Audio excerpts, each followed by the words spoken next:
guys, good afternoon. So panibagong vlog na naman po ulit tayo ngayon. So update natin sa oras ay alas 5 ng hapon. So ngayon pa lang tayo mag-i-start ng vlog kasi busy tayo kanina, nagbantay tayo ng bata.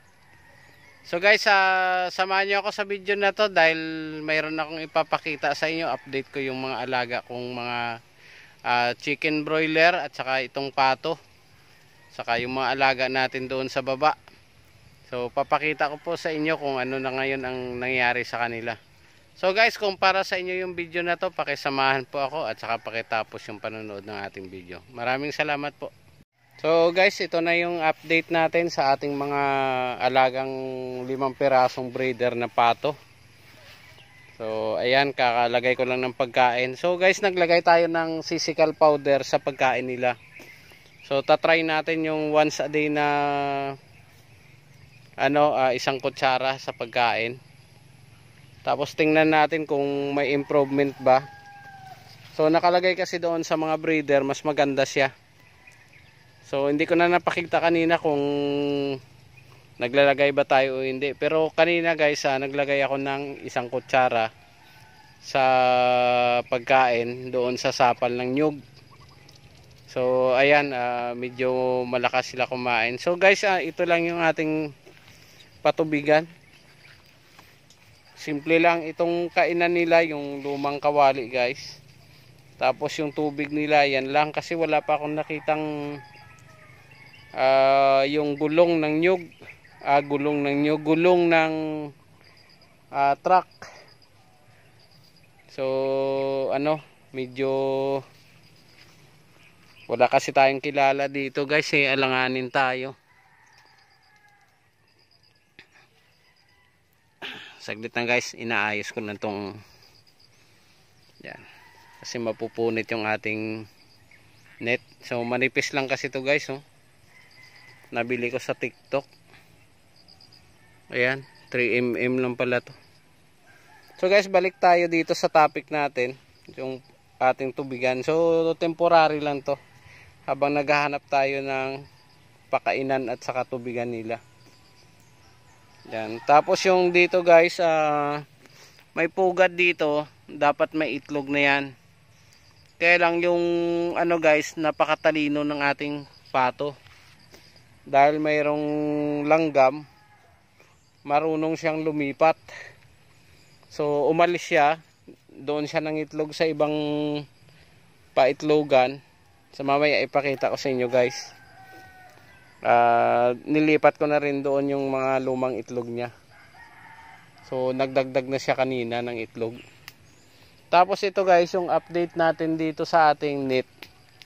So nung kahapon nakalabas yung mga pato natin.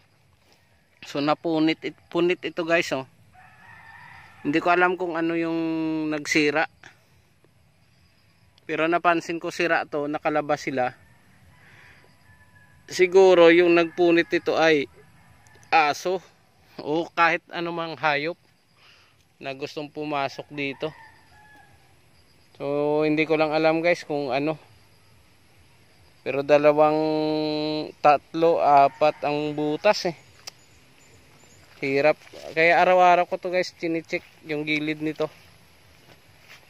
Yan, wala naman dito, yun lang.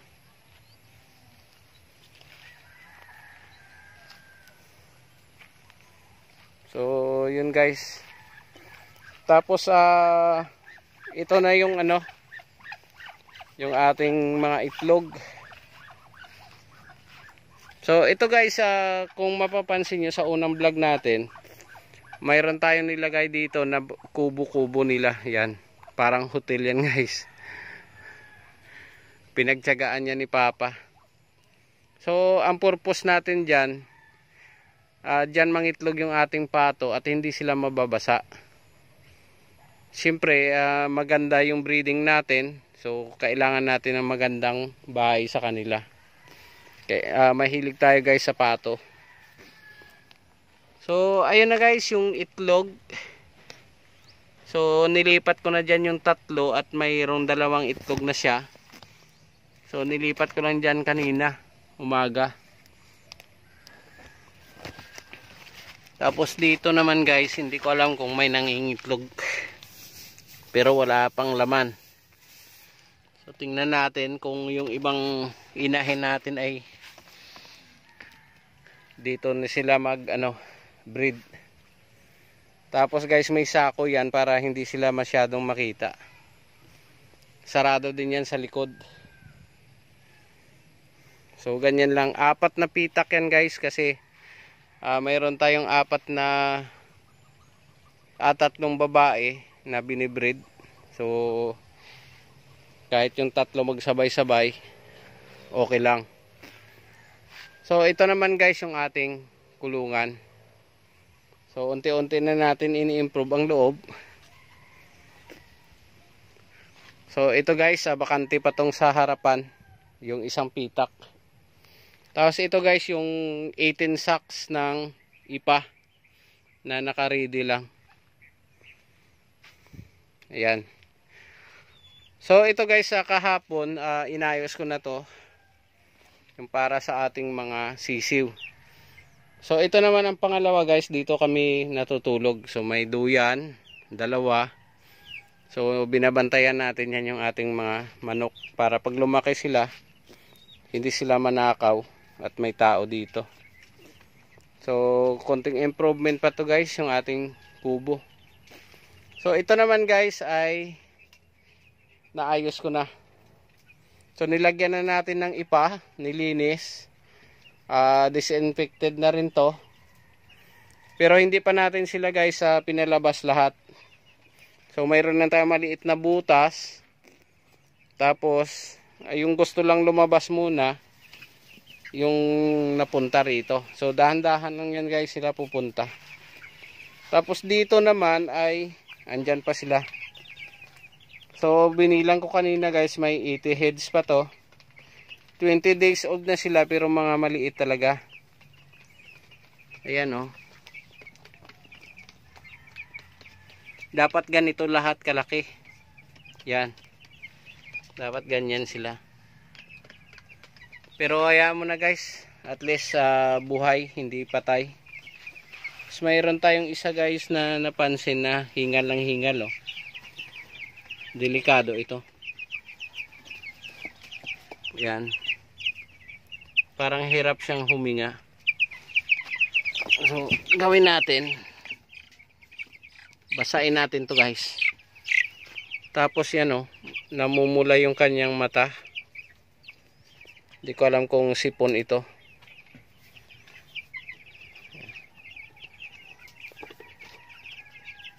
Mas mainit yung katawan. Paliguan natin guys. Basain natin yung katawan niya. So labas muna ako.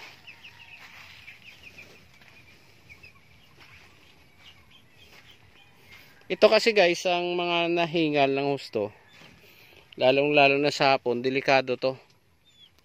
Baka ito ay mamaya mag-collapse na, patay na. So mayroon tayong namatay kanina madaling araw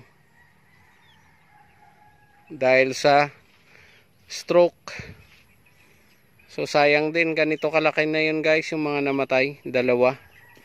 So nilibing ko kanina. So basain natin guys ha. So ganito guys, ayan, mayroon na akong binasa kanina kasi yan ay sobrang tamlay yan. Yun, nauna na siya. Kasi yan, sa sobrang init, pwede yan mag-collapse at mamatay. Tapos ito, mayroon akong nilagay na dyan na isa kanina, basa na rin yan. Tapos dito ko sila nilalagay sa labas para makalanghap ng sariwang hangin. Yan, kasama nila yung ating isang sisiw na pilay. Ayan, kumakain. Kawawa din. Napapasama lagi sa quarantine. So lagyan natin mamaya ng konting pagkain yan dyan guys. So ayun yung isa. Hindi ko alam kung ano, siguro sipon. So yan, lagay natin sila dyan guys at makarecover yan. Tapos balik tayo guys sa loob. So yan yung remedy guys sa mga manok na pagtingin nyo ay hingal lang hingal at parang magko-collapse na o ano, mapupunta na yan doon sa stroke.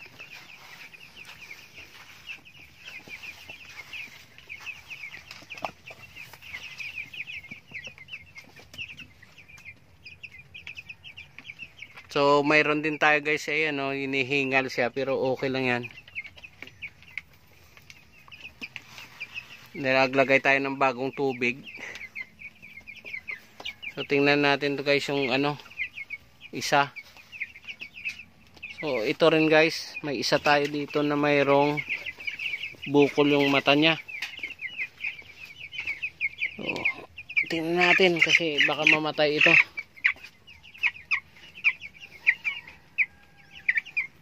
So ito siya guys oh.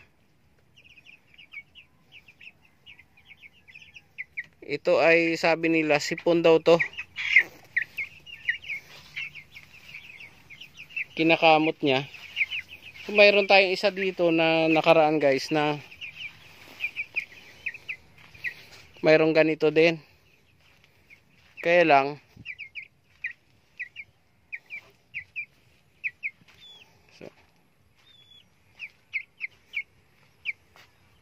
ito siya guys oh. Tingnan natin to. Kasi delikado rin to. Sa sipon siguro to. Pisilin natin guys, papalabasin ko ha. So yan guys, tinabi ko muna siya dyan. So tingnan natin mamaya, painumin natin siya ng doxycycline. Ayun o, kasi kinakamot niya. So gagamutin natin yan guys, delikado yan. Kasi nabubulag siya eh. Sayang malaki pa naman yan.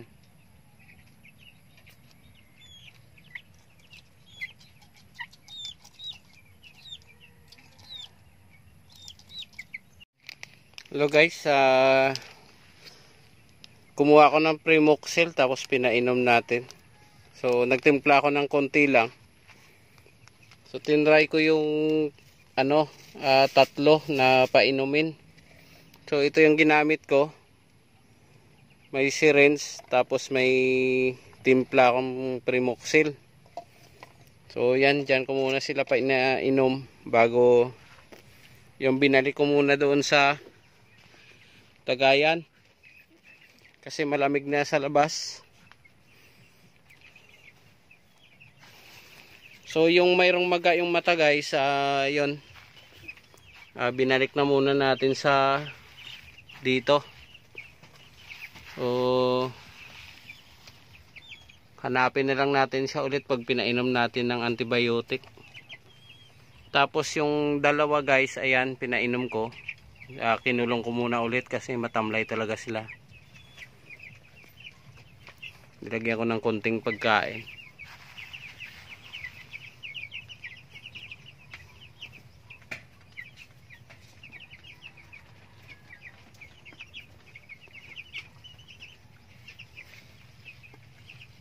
So sinubukan natin guys painumin ng antibiotic.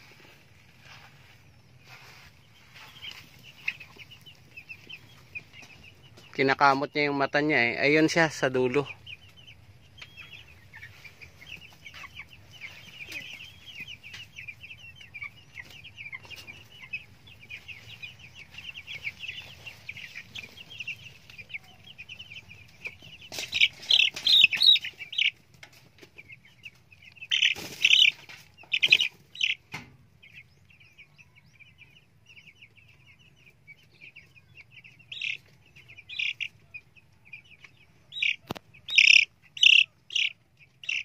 Hindi ito guys, iba rin to.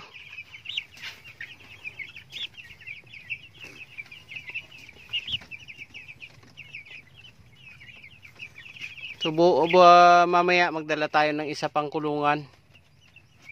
So i-separate natin to mga to. Pero ito, subukan ko muna guys sa kuhanan ng Primoxil. Papainumin natin. So timpla ulit ako guys. Hindi ko kasi nakita to kanina. So nahalo na natin dito yung isang may maga yung mata.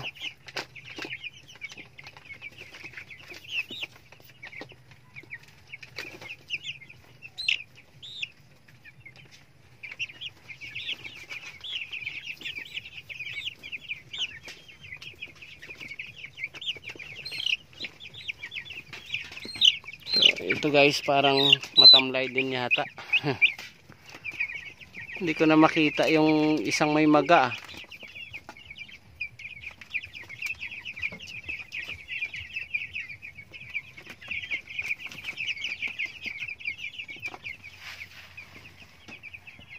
Yun na guys, pinainom ko na. Dito muna natin siya nilagay.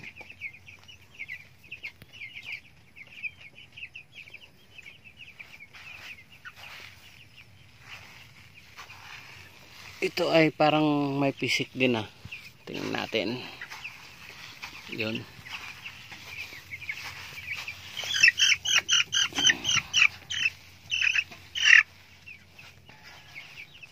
So yun guys, naglagay na tayo ng isang sachet ng antibiotic doon sa inuman nila.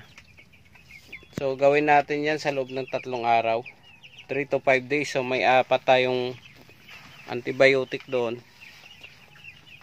So kada gabi lagyan natin yan. Para magamot natin yung mga mayroong sakit sa mata. May sipon. Doxycycline guys yung nilagay natin.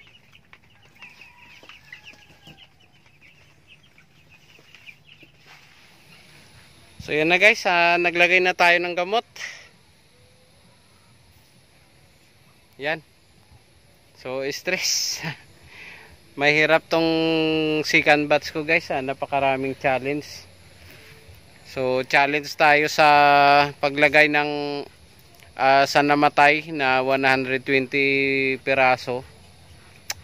Plus ngayon ito kinakaharap natin yung mayroong maga yung mata, sipon. So try natin guys. So dito tayo natututo kung mayroon tayong problema. So yan. So guys, sa loob na ng isang buwan ko na rito mahigit. So medyo marami na rin ang na-improve sa bahay natin, natin ng manok. Ayan oh.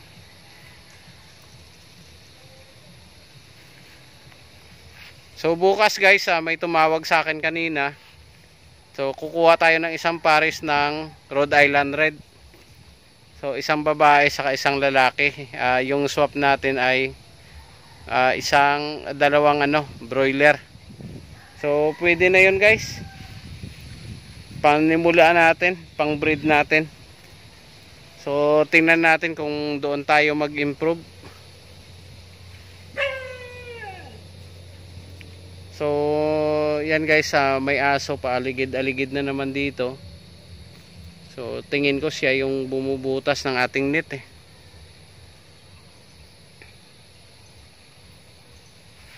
Yan ang kalaban ng ating mga alaga.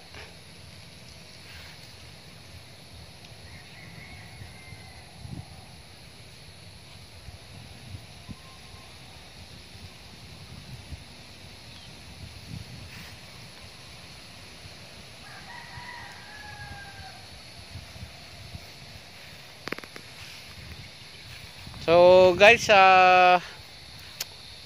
time check natin ay alas 6 na ng hapon. So ayan, napaka-presko na naman ulit. So may mga hinog na bayabas guys. Kuha tayo kahit isa o dalawa. So guys, hanggang dito na lang yung aking video. So maraming salamat po sa lahat ng nanood. Sa bukas update ko kayo kung ano nangyari sa ating mga sisiw na pinainom ng gamot, o araw-araw natin painumin, update ko na lang kayo. So sa mga silent viewers natin guys, paki-like, share and subscribe na lang po ang ating channel, at saka paki-click na rin yung notification bell para updated kayo sa lahat ng video na ina-upload ko araw-araw. So maraming salamat po sa inyong lahat, and God bless po.